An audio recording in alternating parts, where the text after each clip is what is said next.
నమస్తే అండి. నేను మీ Krishna. Welcome to Krishna's kitchen. ఈరోజు మన కిచెన్లో వచ్చేసి ఒక మంచి టేస్టీ అండ్ హెల్దీ పూర్వకాలం పద్ధతిలో పెట్టేటువంటి ఉలవకట్టు చారండి. చాలా చాలా బాగుంటాయి. ఉలవలు కూడా హెల్త్కి చాలా మంచిది. మనం ఒక వెయిట్ లాస్ అవ్వాలనుకుంటే డైలీ మనం తినే ఫుడ్లో ఉలవల్ని చేర్చుకుంటే చాలా మంచిదండి. చాలా మంచి పోషకాలు ఉంటాయి.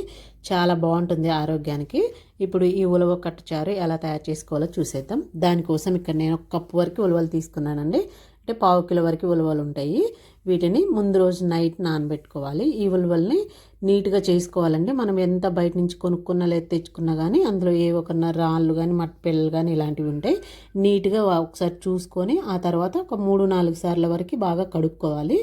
ఇలా కడుక్కున్న తర్వాత ఇందులో ఒక 3 కప్పుల వరకు వాటర్ వేసుకోండి. 3 కప్స్ వాటర్ వేసుకొని వీటిని మినిమం ఒక 10 అవర్స్ అన్న నానబెట్టుకోవాలండి. అప్పుడే మనకి త్వరగా ఉడుకుతాయి అనమాట. ఇలా 10 అవర్స్ నానబెట్టుకుంటే ఉడకడం కూడా త్వరగా ఉడికిపోతాయి. ఇవి నైట్ అంతా నానబెట్టుకోండి. చూడండి, మళ్ళీ రోజు మార్నింగ్ చూపిస్తున్నాను. చక్కగా నానిపోయి కలర్ కూడా మారినాయి. మీకు కావాలంటే ఉలవలు నల్లవి ఉంటాయి, తెల్లవి ఉంటాయి. నేను తెల్లటి వాడుతున్నాను. మళ్ళీ రోజు మార్నింగ్ మనం వీటిని ఇంకేమి కడగక్కర్లేదు. అందులో ఉండే వాటర్తో పాటే కుక్కర్లో వేసేసుకొని నైట్ 3 కప్పులు వేసుకొని నానబెట్టుకున్నాం కదా, మళ్ళీ ఒక 3 కప్పుల వరకు వాటర్ వేసుకొని కొంచెం తగినంత ఉప్పు వేసుకోండి. అవి ఉడికించుకున్న తర్వాత మనం తినొచ్చండి. తినడానికి వీలుగా ఉండాలంటే కొంచెం ఉప్పు వేసుకుంటే సరిపోద్ది. ఉప్పు వేసుకొని ఇప్పుడు వీటిని స్టవ్ మీద పెట్టుకొని ఒక 10-15 విజిల్స్ వచ్చేంత వరకు ఉడికించుకోవాలి. మంట మీడియంగా పెట్టుకొని ఒక 10-15 విజిల్స్ వచ్చేంత వరకు ఉడికించుకోండి. ఆ తర్వాత కుక్కర్ పడ్డ తర్వాత వడగట్టుకోండి అంతా. చూడండి, ఇప్పుడు మనకు కట్టు రెడీ అయిపోయింది కదా, దీన్ని పక్కన పెట్టేసుకోండి. ఇప్పుడు నిమ్మకాయ సైజ్ అంతా చింతపండు తీసుకొని ఇందులో వేడి నీళ్ళు వేసుకొని నానబెట్టుకోండి. మనకు వేడి నీళ్ళు వేసుకోవడం వల్ల త్వరగా నానిపోతుంది అనమాట. ఇప్పుడు చింతపండు పక్కన పెట్టేసుకోండి నానబెట్టుకొని. ఇప్పుడు స్టవ్ మీద ప్యాన్ పెట్టుకొని 1 టేబుల్ స్పూన్ వరకు జీలకర్ర, ఒక పావు టేబుల్ స్పూన్ వరకు మెంతులు వేసుకొని ఇవి మంచి కలరు సువాసన వచ్చేంత వరకు ఫ్రై చేసేసుకొని తీసి పక్కన పెట్టి పొడి చేసుకోండి. వీటిని మెత్తగా పొడి చేసుకోండి.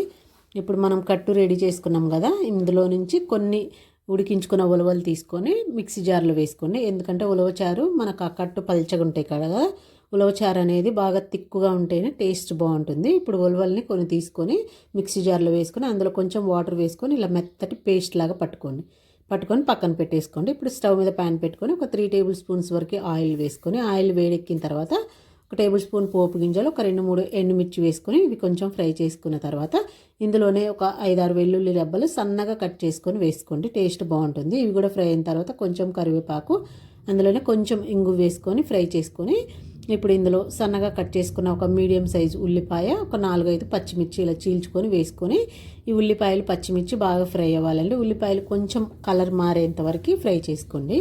మంట మీడియంగా పెట్టుకొని ఫ్రై చేసుకోండి. ఇప్పుడు కలర్ మారింది కదా ఉల్లిపాయలు. ఇప్పుడు ఇందులో మనం నానబెట్టుకున్న చింతపండులోని పులుసు అంతా తీసుకొని మీ పులుపుకు తగ్గట్టు వేసేసుకోండి. ఒకసారి వేసుకొని ఇలా మరిగిన తర్వాత ఇప్పుడు ఇందులో ఒక 1/2 టేబుల్ స్పూన్ వరకు పసుపు, ఒక 1/2 టేబుల్ స్పూన్ వరకు కారము, తగినంత ఉప్పు చూసుకొని వేసుకొని, మనం ఆల్రెడీ ఉలవలు వేసాం కదా చూసుకొని వేసుకొని ఒకసారి బాగా కలుపుకొని ఉప్పు ఇవన్నీ వేసిన తర్వాత ఒకసారి 1 నిమిషం పాటు ఈ చింతపండు పులుసు మరిగించుకోండి.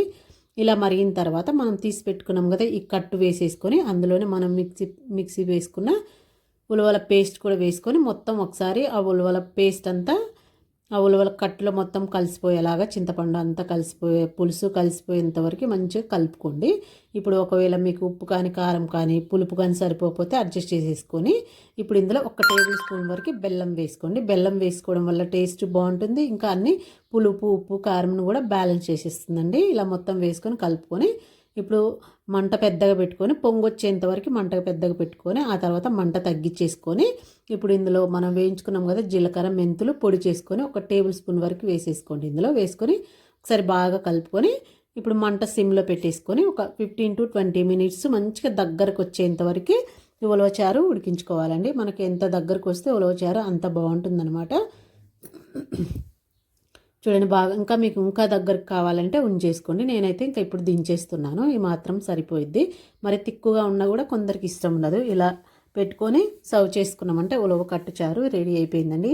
చాలా బాగుంటుంది. వేడి వేడి అన్నంలో వేసుకొని తిన్నామంటే సూపర్ టేస్టీగా ఉంటుంది. ఇంకా పక్కన ఒక అప్పడం పెట్టుకొని తినండి, ఇంకా చాలా చాలా బాగుంటుందండి. ఇలా వీక్లీ ఒక 2 టైమ్స్ తిన్నా కూడా హెల్త్కి చాలా మంచిది. ఉలవలు డైలీ తీసుకున్న మన వెయిట్ లాస్కి చాలా బాగా ఉపయోగపడతాయండి. దానిపైన కొంచెం క్రీమ్, బయట తెచ్చుకున్న క్రీమ్ కానీ లేదంటే పాల మీగడ కానీ కొంచెం వేసుకొని సర్వ్ చేసుకుంటే ఇంకా సూపర్గా ఉంటుందండి. అంతేనండి, పాతకాల పద్ధతిలో ఉలవకట్టు చారు రెడీ అయిపోయిందండి. చాలా బాగుంటుంది, ఒకసారి ట్రై చేయండి. అలాగే వీడియో నచ్చినట్టయితే లైక్ చేయండి, మీ ఫ్రెండ్స్కి రిలేటివ్స్కి షేర్ చేయండి. Thank you. ఇంకొక మంచి వీడియోతోటి మేము